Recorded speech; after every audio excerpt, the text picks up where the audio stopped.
కోడి అండి first జత్తి ఇవ్వలేదన్నమాట. So మా చాకలని వచ్చి కూర్చోను అనమాట కోడిని. ఏంటో అండి జత్తి ఇవ్వకుంటే ఒకలాంటి క్లమ్జీగా అనిపిస్తుంది అనమాట. సో జర్తిస్తే మనకు సాటిస్ఫై, ఓకే అమ్మ నేను ఉన్నాను అన్నట్టు అనిపించింది అనమాట. సో ఒక 2-3 మినిట్స్ జర్తీయలేదు. అయ్యో ఏం తప్పు అయిపోయిందో అనుకున్నాను. తర్వాత అమ్మ ప్లీజ్ ఒకసారి జర్తీయవా, నువ్వు జర్తీయకుంటే నాకు అసలు తృప్తి ఉండదు అన్నసరికి టక్కు టక్కు టక్కు టక్కు ఓపేసింది. సో చాలా హ్యాపీగా అనిపించిందండి.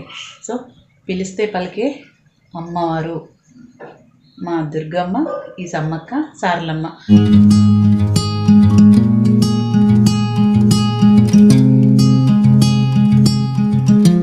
Welcome back to all. అందరూ ఎలా ఉన్నారు? నేను చాలా బాగున్నాను, మీరు కూడా బాగుండాలని కోరుకుంటాను. వాళ్ళ వీడియో వచ్చేసి చాలా లేట్గా చేస్తున్న సమ్మక్క అండి. సమ్మక్క సారలమ్మకి వాళ్ళ బంగారం సమర్పించుకుంటున్నాను. అంటే ప్రతి సంవత్సరం 2 ఇయర్స్కి ఒక్కసారి వస్తుంది కదా మేడారం జాతర అని చెప్పేసి. అందుకని అంటే మామూలుగా మెయిన్ ఇయర్ అయితేనేమో గద్దెల దగ్గరికి వెళ్ళి అమ్మవారికి బంగారం ఇచ్చేసి ఓడిబియ్యం పోసేసి కనుమలు సమర్పించి వస్తుంటనమాట. సో ఇవాళ ఇంట్లో చేసుకోవాలి కాబట్టి ఏంటంటే ప్రొద్దున ఇల్లంతా క్లీన్ చేసేసుకొని ఇదిగోండి అమ్మవారిని చూపిస్తాను. ఇది ఇలా అలంకరించుకున్నాను. సో ఇవాళ అమ్మవారికి ఈ సమ్మక్కకి సారలమ్మకి ఒక కేజీ బంగారం అంటే బెల్లం సమర్పించుకొని అమ్మవారికి కోడిని కోస్తుంటాను అనమాట ప్రతి సంవత్సరము. సో అందరూ ఏంటంటే పెద్ద సమ్మక్కకే చేస్తుంటారు, బట్ నేనంటే చిన్న సమ్మక్క కూడా చేసుకుంటాను అనమాట.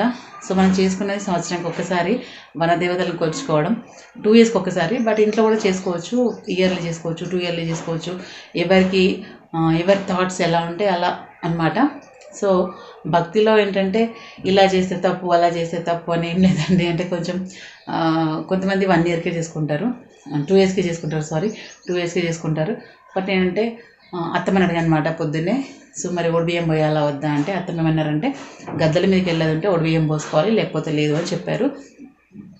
సో అమ్మవార్లను ఇలా శుద్ధి చేసుకొని అమ్మవారికి బంగారం సమర్పించుకొని ఇవాళ అమ్మవారికి నైవేద్యంగా ఒక కోడిని సమర్పించి ఇవాళ సమ్మక్క సారలమ్మ మొక్కు తీసుకుందాం అనుకుంటున్నాను. సో శివరాత్రి దగ్గరికి వచ్చేస్తుంది కదా, సో చాలా లేట్ అయిపోయింది. అయితే మన పౌర్ణమి వరకు చేయాలి, వీలు అవ్వలేదన్నమాట. మొన్న పౌర్ణమికి సమ్మక్కల పౌర్ణమి అంటారనమాట.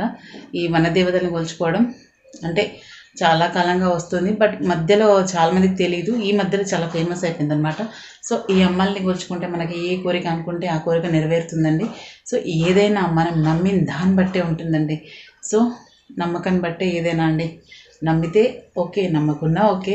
సో ఇదండి ఇవాళ అమ్మవారిని ఎలా అలంకరించుకున్నాను. మెయిన్ వనదేవతలు అంటే వాళ్ళకు మనము ఏం చేసినా చేయకుండా మొహం నిండా పసుపు కుంకుమ, కాళ్ళకు పసుపు, ఈ వనదేవతలకు ఇలా రెడీ అవ్వాలి అని ఒకటి అనమాట. మెయిన్ చెంపలకు పసుపు పెట్టుకొని కాళ్ళకు పసుపు పెట్టుకొని అమ్మవారిని ఇలా పూజించుకోవాలండి. అంటే మరి కాళ్ళ చేతులకు గాజులు అలా వేసుకొని సో ఇలా అనమాట.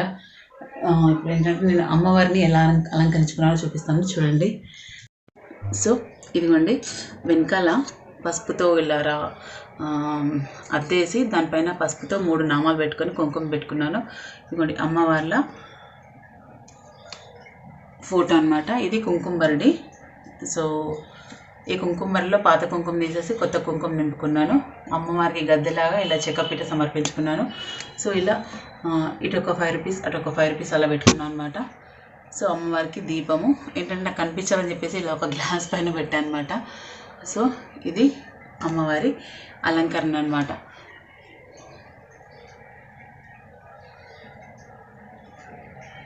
సమ్మక్క సారలమ్మ ఇలా ఇంట్లోనే ఒక చిన్న గద్దెలాగా ఏర్పాటు చేసుకొని దాన్ని అలంకరించుకొని మనం ఏదైతే చేద్దాం అనుకుంటున్నామో ఈ అమ్మవార్లకు చేస్తే సరిపోతుందండి.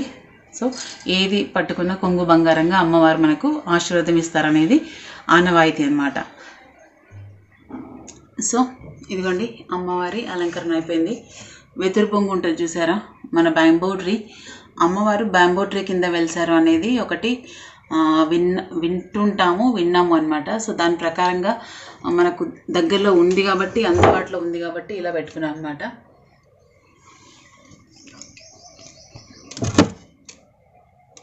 ఇదిగోండి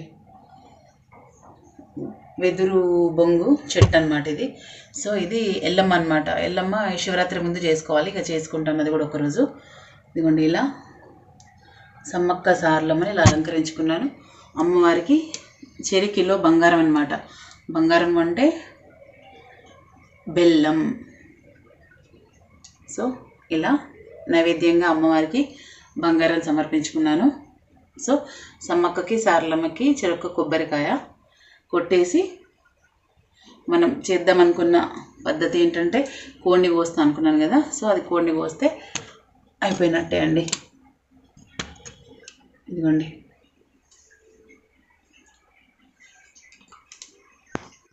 సో ఇదిగోండి అయిపోయింది.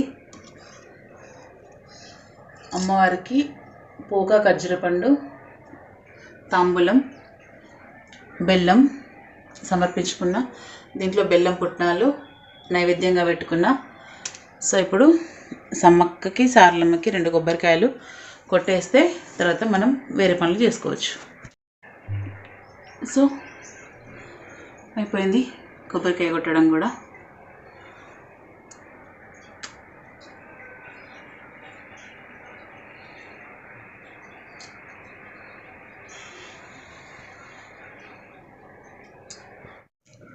సో ఇదండి ఇవాళ వీడియో.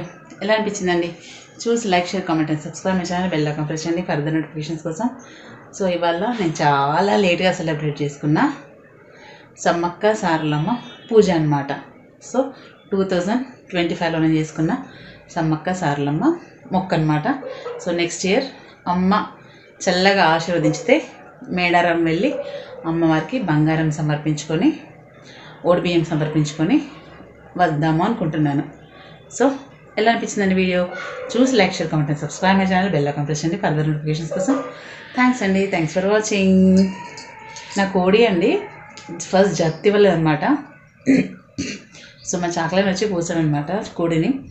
ఏంటో అండి జత్తి ఇవ్వకుంటే ఒకలాంటి క్లమ్జీగా అనిపిస్తుంది అనమాట. సో జర్తిస్తే మనకు సాటిస్ఫై, ఓకే అమ్మ నేను ఉన్నాను అన్నట్టు అనిపించింది అనమాట. సో ఒక 2-3 మినిట్స్ జర్తీయలేదు. అయ్యో ఏం తప్పు అయిపోయిందో అనుకున్నాను. తర్వాత అమ్మ ప్లీజ్ ఒకసారి జర్తీయవా, నువ్వు జర్తీయకుంటే నాకు అసలు తృప్తి ఉండదు అన్నసరికి టక్కు టక్కు టక్కు టక్కు ఓపేసింది. సో చాలా హ్యాపీగా అనిపించిందండి. సో పిలిస్తే పలికే అమ్మవారు మా దుర్గమ్మ, ఈ సమ్మక్క సారలమ్మ అందరూ ఒకటేనండి. సో కాకపోతే ఒక్కొక్కరిని ఒక్కొక్క రూపంలో మనం పూజించుకుంటాం అన్నమాట. సో ఇదండి ఇవాళ వీడియో. చూసి like, comment, subscribe my channel, bell icon press చేయండి ఫర్దర్ నోటిఫికేషన్స్ కోసం. థ్యాంక్స్ అండి. Thanks for watching.